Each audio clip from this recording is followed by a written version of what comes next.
사랑하는 한남교회 교회 여러분, 오늘은 대림절 두 번째 주일입니다. 오늘은 베드로후서 3장 8절에서 15절의 말씀을 통해서 기다림의 시간을 사는 지혜라는 제목으로 말씀을 나누고자 합니다. 타임지에서는 매년 각 분야에서 영향력을 끼친 100인을 선정합니다. 2023년 AI 분야에서 가장 영향력 있는 인물로 테슬라의 앨런 머스크가 선정되었습니다. 2021년에는 미나리로 아카데미 여우조연상을 수상한 배우 윤여정 씨가 타임지가 발표한 2021년 세계에서 가장 영향력 있는 100인으로 선정되었습니다. 그래서 거물로 분류되었다는 언론의 보도가 있었습니다. 영향력을 끼친 100인에 선정되면 명예를 넘어 많은 사람이 그를 따르게 되고 많은 영향력을 끼치게 됩니다. 이렇게 되면 팬덤 현상이 생기고 사소한 말과 행동도 주목을 받게 됩니다. 초대교회 당시 타임지가 초대교회에서 가장 영향력 있는 100인을 선정했다면 단연 베드로가 1등을 했을 것입니다. 그만큼 초대교회에서 베드로의 위치는 중요했습니다. 예수님의 수제자요, 주는 그리스도시요 살아계신 하나님의 아들이십니다. 고백함으로 천국 열쇠까지 받았던 베드로였습니다. 그러나 그는 중심에서 벗어나 있었고 자기의 권력을 휘두르지도 않았고 한결같이 예수님의 말씀에 순종했습니다. 우리가 익히 아는 베드로의 모습은 화끈하고 다혈질입니다. 게다가 예수님께서 잡혔을 때에는 3번이나 예수님을 모른다고도 했습니다. 베드로는 다분히 골목대장 기질이 많은 사람이었습니다. 그러던 그가 예수님이 부활 승천하신 후에 완전히 달라졌습니다. 베드로는 베드로전서 5장 6절의 말씀을 통해서 거들먹거리지 마십시오. 때가 되면 하나님께서 여러분을 높이실 것입니다. 권고합니다. 거센 바람을 타고 밀려오던 파도 같던 사람이 산들바람처럼 부드러운 사람이 된 것입니다. 예수님이 부활하신 후 그의 삶은 특권보다는 기꺼이 고난을 받아들였고 이론보다는 경험을 중요하게 생각했고 겸손한 예수님의 종이 되었습니다. 베드로 후서의 저자는 베드로입니다. 베드로는 예수님의 십자가 죽음과 부활과 승천을 모두 목격했습니다. 승천하신 주님께서 곧 오시리라고 말씀하셨고 그 재림의 순간을 보는 자도 있을 것이라고 하셨습니다. 그래서 베드로는 지금 예수님의 초림과 재림 사이에 서 있는 것이고 베드로 전후서의 말씀은 초림과 재림 사이에 서 있는 그리스도인들이 어떤 삶을 살아야 할지에 관한 말씀입니다. 그런데 베드로가 이 서신을 쓰고 복음을 전할 당시 초대교회가 처한 상황은 핍박을 받는 암울한 시대였습니다. 그러나 베드로는 주님이 반드시 오실 것이니 최선을 다해 기다리면서 잘 살아가라고 권고하는 것입니다. 핍박받는 암울한 시대는 반드시 끝날 것이니 최선을 다해서 잘 살아가라는 것이죠. 초대교회 공동체는 그리스도의 재림에 대한 약속을 굳게 붙잡고 서 있었습니다.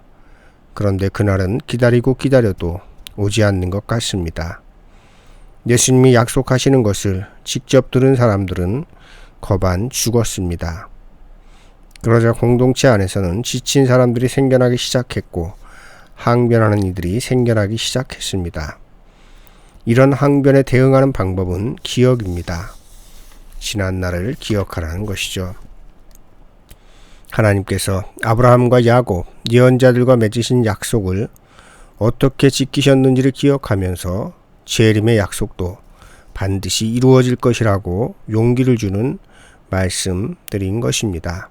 이렇게 예수님의 재림을 기다리는 이들에게 용기를 주고자 베드로는 서신을 쓴 것입니다.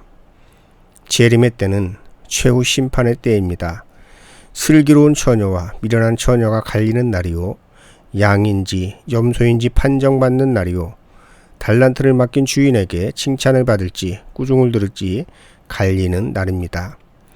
그런데 다들 준비하고 깨어있고자 했겠지만 자기의 의를 통해서 구원을 받을 수 있다고 자신할 수 있는 사람은 얼마나 되었을까요?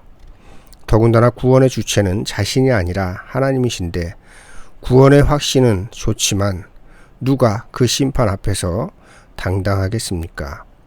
그래서 베드로는 말합니다. 재림, 심판의 때가 늦어지는 이유는 하나님이 무관심해서 약속을 잊어서가 아니라 자비로우시기 때문이라는 것입니다. 하나님께서 종말을 유보하고 계신 이유는 한 사람이라도 더 구원하시기 위함이라는 것입니다. 여러분, 아직도 우리는 초림과 재림 사이에 서 있습니다. 아직도 심판의 날은 오지 않았습니다. 하나님께서 종말을 유보하고 계신 이유가 다른 사람이 아니라 나 한 사람 때문일지도 모릅니다. 그런 여러분 깨어 준비하는 삶을 살아가야 하고 그날을 기다리는 사람답게 우리의 삶이 주님 앞으로 나아가야 합니다. 주님께서 오시고 주님께로 걸어가고 그 만나는 지점이 바로 재림의 순간이요, 종말의 순간이요, 심판의 순간입니다. 지금도 우리는 사이의 시간에 있습니다. 이 시간은 우리에게 기회의 시간이요, 돌이킴의 시간인 것입니다. 신학적으로 하나님의 시간은 영원이고 인간의 시간은 유한입니다. 이것을 불멸과 필멸이라고도 합니다. 그리스 로마 신화에서는 신과 인간이 다 똑같은데 필멸의 존재냐 불멸의 존재냐만 다르다고 합니다. 많은 사람들이 영생을 꿈꿉니다. 불멸을 꿈꾸는 것이죠. 하나님의 시간으로 들어가길 원합니다. 그러나 성경에서의 영생은 불멸이 아니라는 점을 기억하시기 바랍니다. 영생은 불멸이 아니라 유일하신 참 하나님을 아는 것입니다.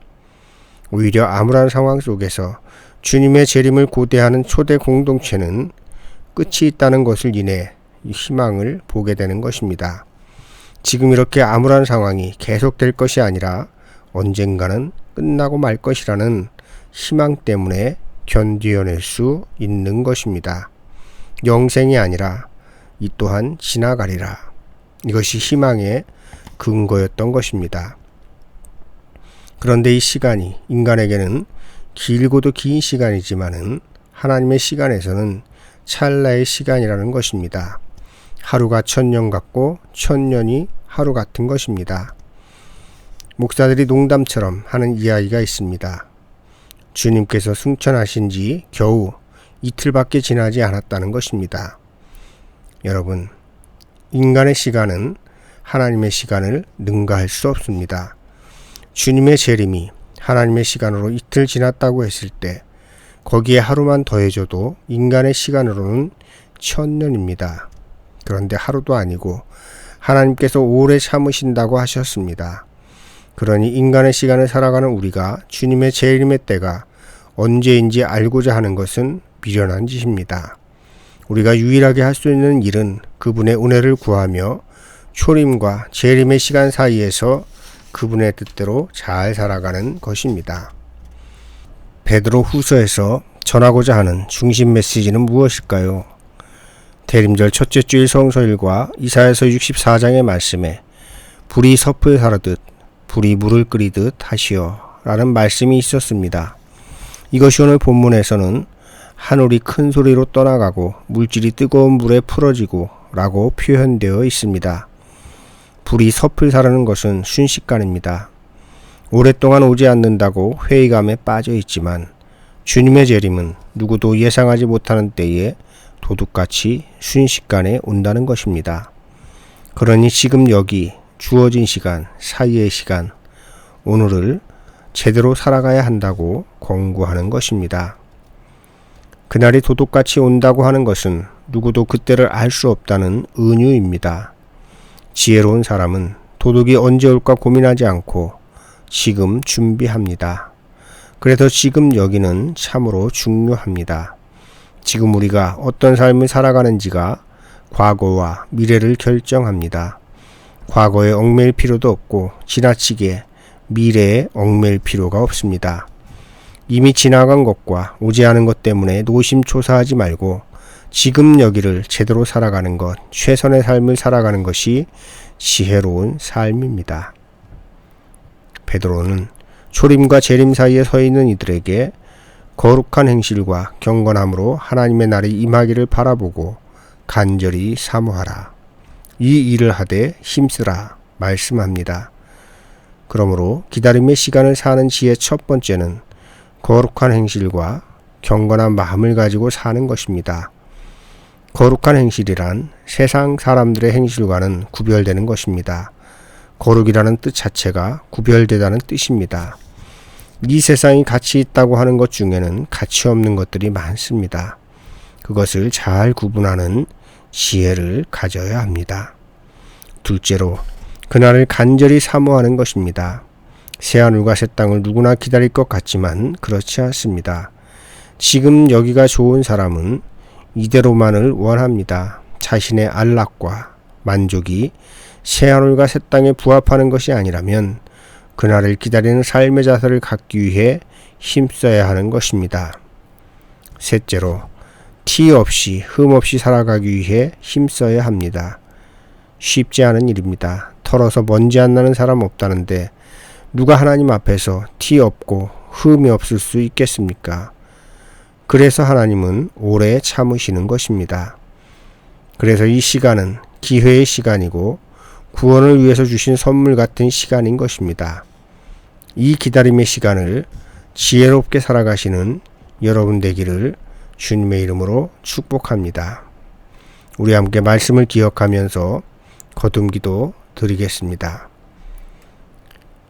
기다림의 시간을 허락하여 주신 하나님, 이 시간은 하나님께서 오래 참으시는 시간이요 우리의 구원을 위한 시간임을 알게 하옵소서. 오시는 주님, 기다림의 시간을 살아갈 때에 거룩하고 경건하게 새하늘과 새 땅을 사모하며 티 없이 흠 없는 삶을 살아가기 위해 힘쓰게 하옵소서.